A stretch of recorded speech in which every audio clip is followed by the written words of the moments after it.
Hi friends, welcome to Indian Recipes Tamil. நம்ம இன்னைக்கு இருமல் சளிக்கெல்லாம் ரொம்ப சூப்பரான ஒரு நிவாரணம் கொடுக்கக்கூடிய டீ ரெசிபி பார்க்க போகிறோம். பொதுவாக இருமல் சளிக்கு கஷாயம் கொடுத்தா எல்லாருமே வேணான்னு தான் சொல்லுவாங்க. ஆனால் இந்த மாதிரி பால் டீ போட்டு கொடுத்தீங்கன்னா விருப்பப்பட்டு சாப்பிடுவாங்க. அதில் மருத்துவ குணங்களும் நிறைஞ்சிருக்கும். இது நல்ல கமன்னு இருக்கும். வேலை பார்த்துட்டு ரொம்ப ரிலாக்ஸாக ஃபீல் பண்ணும்போது இந்த டீ குடிச்சிங்கன்னா ரொம்ப ரிலாக்ஸாக இருக்கும். ஃபஸ்ட் இது பண்ணுறதுக்கு ஒரு மிக்சி ஜாரில் 2 இன்ச் அளவு இஞ்சியை தோல் சீவிட்டு இது போல் சேர்த்துக்கோங்க. நீங்கள் மிக்சி ஜாருக்கு பதிலாக சின்ன உரலில் கூட இடிச்சுக்கலாம். நான் மிக்சி ஜாரில் சொல்லி காமிச்சிருக்கேன். கூடவே 1 டீஸ்பூன் அளவுக்கு மல்லி விதை சேர்த்துக்கோங்க. 1 டீஸ்பூன் அளவு மிளகு சேர்த்துக்கோங்க. 4-5 கிராம்பு சேர்த்துக்கோங்க. 2-3 புதினா இலைகள் சேர்த்துக்கோங்க.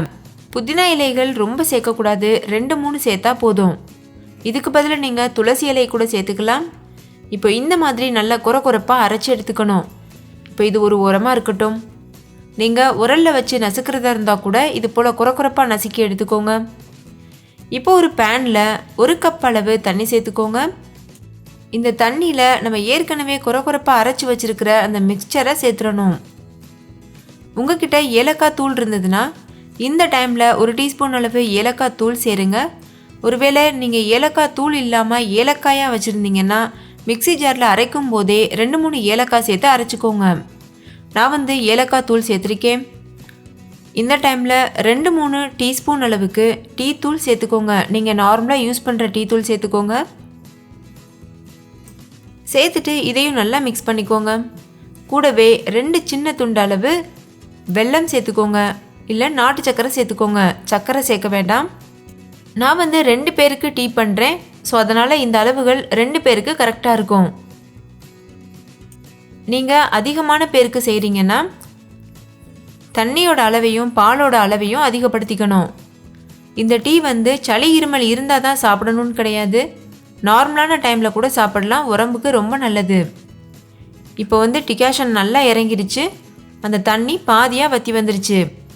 இந்த டைமில் ஒரு பேனில் தண்ணி வச்சுட்டு நம்ம வடித்து எடுத்துக்கணும். நம்ம 1 கப் அளவு தண்ணி சேர்த்துருந்தோம்ல, அது அரை கப்பாக வந்ததுக்கு அப்புறம் தான் இந்த மாதிரி வடிக்கணும்.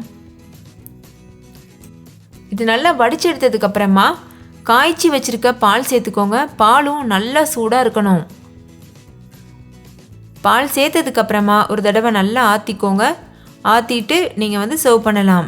நல்லா சுட சர்வ் பண்ணுங்கள். அப்போ தான் டேஸ்ட்டாக இருக்கும். நல்ல ஒரு ரெஃப்ரெஷ்மெண்ட்டாகவும் இருக்கும். அவ்வளோதான், நம்மளோட மருத்துவ குணங்கள் நிறைந்த டீ சூப்பராக தயாராகிருச்சு. ஃப்ரெண்ட்ஸ், நீங்களும் கண்டிப்பாக ட்ரை பண்ணி பாருங்கள். ட்ரை பண்ணிவிட்டு உங்கள் எக்ஸ்பீரியன்ஸ் எப்படி இருந்ததுன்னு கமெண்ட்லேயே கூட ஷேர் பண்ண மறந்துடாதீங்க. இந்த வீடியோ பிடிச்சிருந்தா லைக் பண்ணுங்கள். உங்கள் ஃப்ரெண்ட்ஸ் கூட நிறைய ஷேர் பண்ணுங்கள். ஸோ அவங்களும் பார்த்து பயன்பெறட்டும். இன்னொரு சூப்பரான ரெசிபியோடு நான் உங்களை சந்திக்கிறேன்.